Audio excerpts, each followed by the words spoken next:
नमस्कार जय हिंद दोस्तों, स्वागत है आप सभी का आपके अपने इस परिवार अभय स्टॉक में। मैं हूं आप सभी के साथ अभय यादव।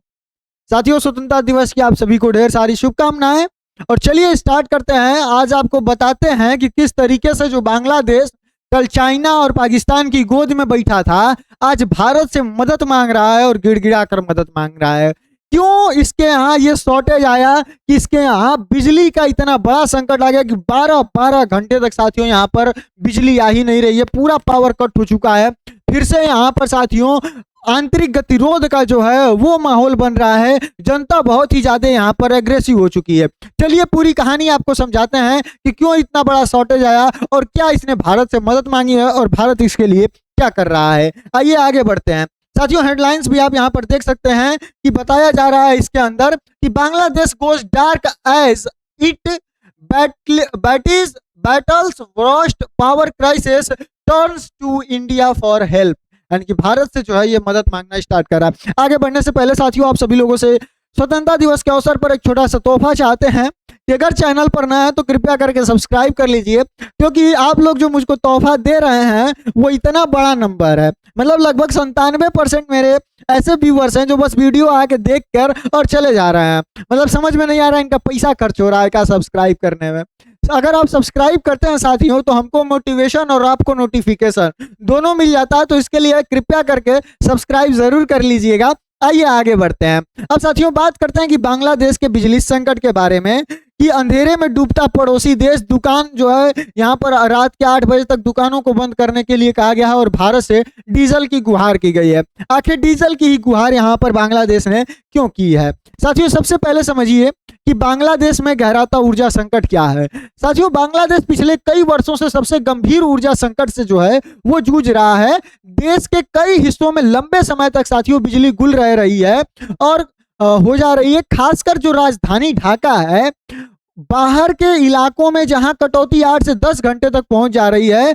भीषण गर्मी और लू ने हालत जो है वो बदतर बना दिया है। और यहाँ पर जो मांग है टोटल बिजली की कि कितनी यहाँ पर बिजली की आवश्यकता चाहिए इनको, तो लगभग साथियों यहाँ पर मांग 18,000 मेगावाट की है, जबकि ये लोग आपूर्ति कर पा रहे हैं मात्र 13,000 मेगावाट की। यानी कि करीबन 5,000 मेगावाट की भारी कमी जो है उससे अभी जो है बांग्लादेश जूझ रहा है।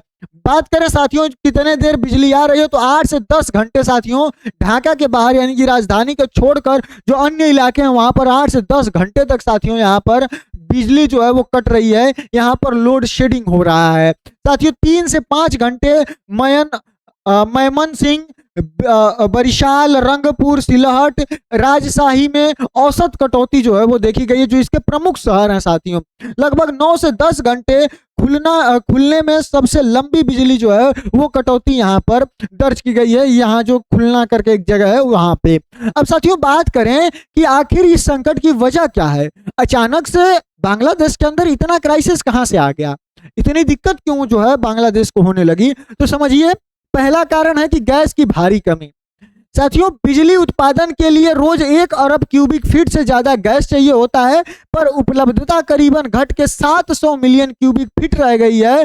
जैसे गैस आधारित बिजली घर जो है वो बुरी तरीके से प्रभावित है। अब आप सोचेंगे कि गैस से बिजली का क्या कनेक्शन है, तो देखिए भैया ये लोग गैस मंगाते हैं, गैस का यूज करके फिर जो है वो कंबर्शन करते हैं, मतलब जलाते हैं उसको। फिर उसके बाद से साथियों उससे जो हीट उत्पन्न होता है उससे फिर जो है वो यहाँ पर क्या कहते हैं बिजली को जनरेट किया जाता है। यहाँ पर जो डेली जरूरत है वो जरूरत है लगभग 1 अरब क्यूबिक की। 1 अरब क्यूबिक गैस की डेली जरूरत है और इनको मिल कितना पा रहा है, तो मात्र 700 मिलियन क्यूबिक ही जो है वो मिल पा रहा है। ठीक है, तो इसलिए साथियों यहाँ पर भी भारी कटौती देखने को मिल रही है। दूसरा है एलएनजी टर्मिनल में आग लगना। साथियों अमेरिकी कंपनी जो है यहाँ पर एक्सेलरेट एनर्जी, उसके द्वारा संचालित कर एक एलएनजी टर्मिनल में आग लगने से गैस की आपूर्ति में बड़ी बाधा हो गई। यानी कि वहां एक टर्मिनल है जो कि अमेरिका की एक जो कंपनी है उसके द्वारा उसको चलाया जाता है, वहां पर आग लग गई। अब आग लगने की वजह से साथियों गैस की आपूर्ति में बहुत ज्यादा बाधा हो गई। अब तीसरा मौसम का है।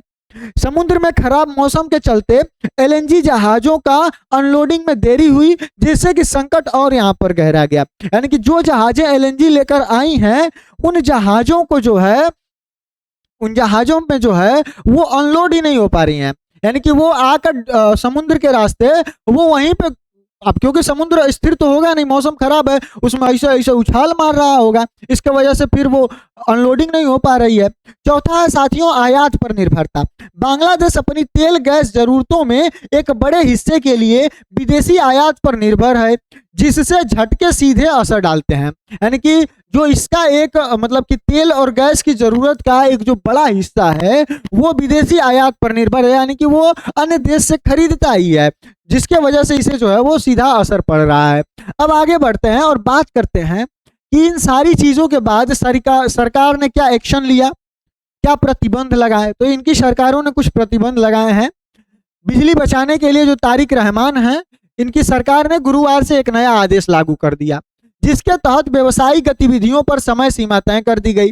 जैसे कि दुकानों, बाजारों और मॉल में सुबह 11 बजे से 8 बजे, रात 8 बजे तक जो है वो खुलेंगी। यानी कि सुबह 11 बजे खुलेंगी, रात 8 बजे तक सभी जो मॉल्स हैं, दुकान है, वो बंद हो जाएंगी, ताकि वहां पर बिजली बचाई जा सके। सजावटी लाइटिंग यानी कि रोशन होर्डिंग व डेकोरेटिंग लाइटिंग को पूरी तरह से रोक दिया गया है कि किसी भी तरीके की जो है वो जो होर्डिंग्स आप देखते हैं प्रचार करने के लिए लगाई जाती हैं, क्या कहते हैं उसको, जो कि मतलब डिजिटली होती हैं, उन सारी चीजों को बंद करने की बात की गई है।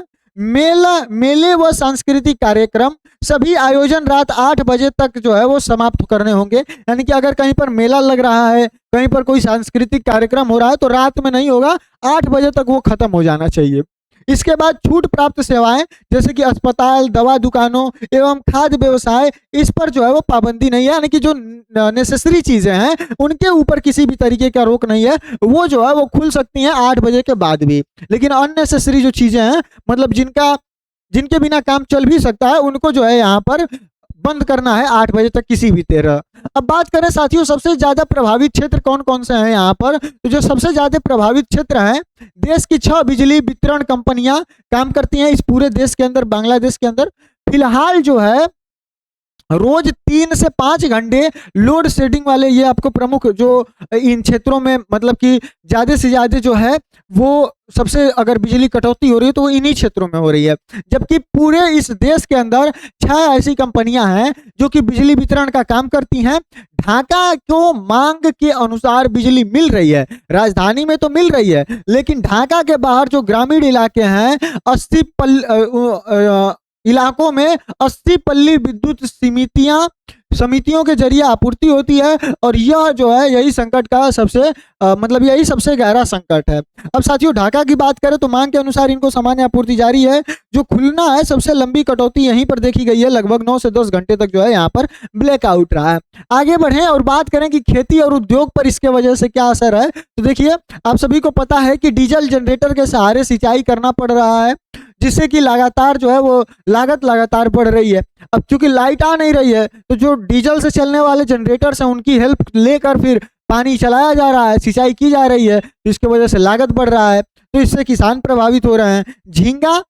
झींगा जिनको कि श्रिम्प किसान कहते हैं, बिजली जाते ही क्या कहते हैं कि एरेटर बंद हो जाते हैं, जो कि पानी में ऑक्सीजन स्तर गिरता है और झींगों की जान को खतरा है। बांग्लादेश विश्व का दूसरा सबसे बड़ा झींगा निर्यातक है।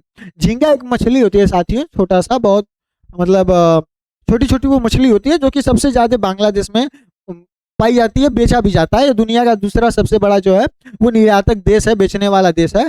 उन झींगा मछलियों के लिए साथियों एक एरेटर करके एक मशीन आती है, जो कि पानी के अंदर जो है वो ऑक्सीजन की सप्लाई को बरकरार रखती है, ताकि जो झींगे हैं वो पानी के अंदर पर्याप्त ऑक्सीजन उनको मिलती रहे और वो यहाँ पर सर्वाइव करते रहे। लेकिन अब बिजली जाने की वजह से साथियों वहां पर अब कोई और जुगाड़ करना पड़ेगा, जनरेटर वगैरह चलाना पड़ेगा, तो इसलिए डीजल की आवश्यकता होगी।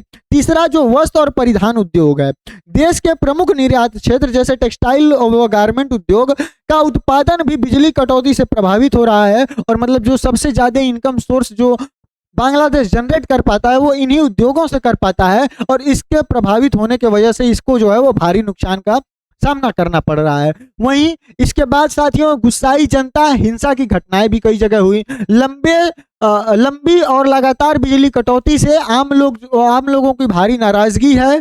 कई इलाकों में गुस्साए लोगों ने बिजली दफ्तरों और सब स्टेशनों पर हमला भी कर दिया, जैसे सैदपुर, नीलफामारी और कुष्टिया में तोड़फोड़ व आगजनी की घटनाएं सामने आई। बिजली बिल वसूली अभियान के दौरान कई जगह पर जो है वो कर्मचारियों पर भी हमले हुए।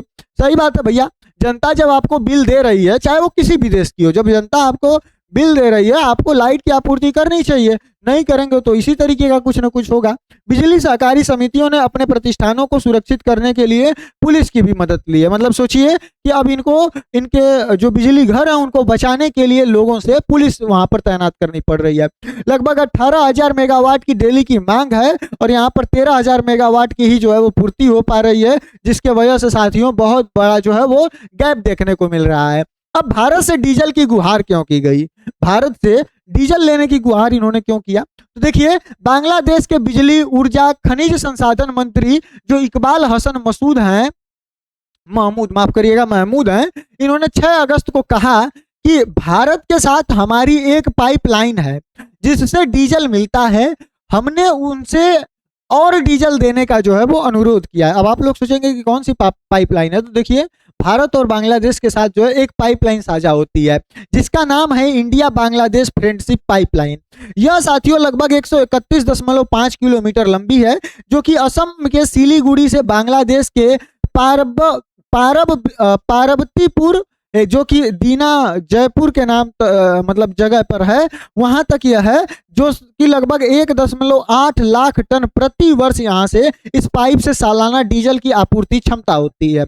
वहीं साथियों 2023 की बात करें तो इस सीमा पार पाइपलाइन का उद्घाटन हुआ था 2023 के अंदर, जो कि नीलामगढ़ी रिफाइनरी, असम के इस रिफाइनरी से डीजल की आपूर्ति जो है वो इनको होती है। अब बात करें कि बिजली में भी भारत पर निर्भरता है इनकी। देखिए, डीजल पर तो है, ये भारत से डीजल ले ही रहे हैं, दूसरा बिजली पर भी इनकी निर्भरता है।